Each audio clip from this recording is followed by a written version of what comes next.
యేసుక్రీస్తు నామములో మీ అందరికీ వందనాలు తెలియజేయుచున్నాను.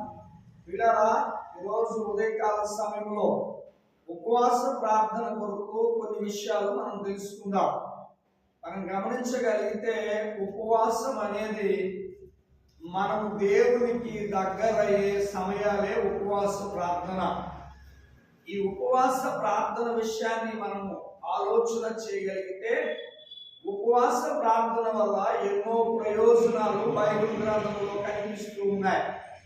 మొట్టమొదటిగా మనం ఆరాధిస్తున్న మన యేసుక్రీస్తు ఆయన సేవను ప్రారంభించినప్పుడు 40 రోజులు ఉపవాసం ఉండి ప్రార్థించి తన సేవను కొనసాగించినట్టుగా మనం చూస్తూ ఉన్నాం. దేవునికి మహిమ కలుగును గాక. ఉపవాస విషయానికి మనం వచ్చినప్పుడు ఉపవాసము మొట్టమొదటిగా ధైర్యాన్ని చేకూరుస్తుంది. 2వ దినవృత్తాంత గ్రంథం 20వ అధ్యాయము 3వ వచనం నుండి మనం చూడగలిగితే, అందుకు యెహోషాపాతు భయపడి యెహోవా యొద్ద విచారించుటకు మనస్సు నిలుపుకొని యూదయ అంతటా ఉపవాస దినము ఆచరించవలసిందిగా చాటించెను. దేవునికి మహిమ కలుగును గాక.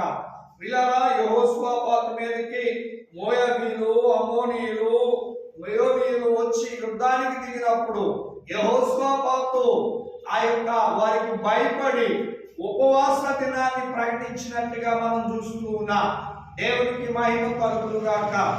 రెండవదిగా మనం గమనించగలిగితే, ఆలోచన చేయగలిగితే, రెండో విషయాన్ని మనం చూడగలిగితే పిల్లరా, ఆ రెండో విషయంలో రాయబడి ఉన్న మాట మనం గమనిస్తే, రెండోది ఉపవాసం వల్ల దిక్కుతోచని పరిస్థితుల్లో మనకి దేవుడే దిక్కుగా ఉంటాడు. ఉపవాస ప్రార్థన వల్ల ఆ విషయాలు కూడా 2వ దినవృత్తాంత గ్రంథంలో రాయబడి ఉన్నాయి.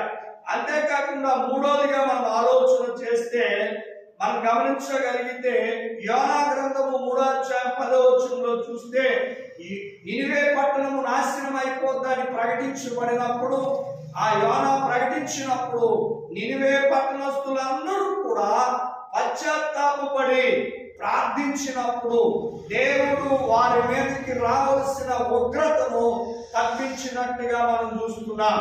అంతేకాకుండా ఒక్క మాటను మనం గమనించగలిగితే, ప్రభువే పశ్చాత్తాపడినట్టుగా మనం చూస్తూ ఉన్నాం. మూడోదిగా మనం గమనించగలిగితే, 1 రాజుల గ్రంథం 21వ అధ్యాయం 29వ వచనంలో మనం చూడగలిగితే, తగ్గింపు జీవితము కలుగు చేసేది ఉపవాస ప్రార్థన. ఆహాబు విషయంలో ప్రార్థన చేసిన మనం గమనించినప్పుడు, ఆ యొక్క 1 రాజుల గ్రంథం 21వ అధ్యాయం 28వ వచనంలో చూస్తే, యెహోవా వాక్కు తిష్బీయుడైన ఏలీయాకు ప్రత్యక్షమై ఇలాగ సెలవిచ్చెను, ఆహాబు నాకు భయపడి వినయముగా ప్రవర్తించుట చూచితవా. దేవునికి మహిమ కలుగును గాక. ఉపవాస ప్రార్థన మనల్ని తగ్గింపు జీవితాన్ని చేయగలుగుతూ ఉండాలి. అంతేకాకుండా చివరిగా మనం చూడగలిగితే, ఉపవాస ప్రార్థన మన శ్రమలలో జోక్యము చేసుకుంటాది.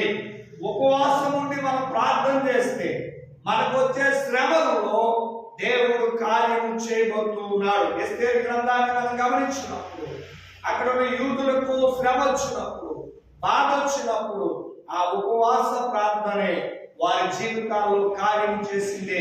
దేవుడి మాటలు దీవించునుగాక. మీ అందరికీ వందనాలు తెలియజేయచ్చు.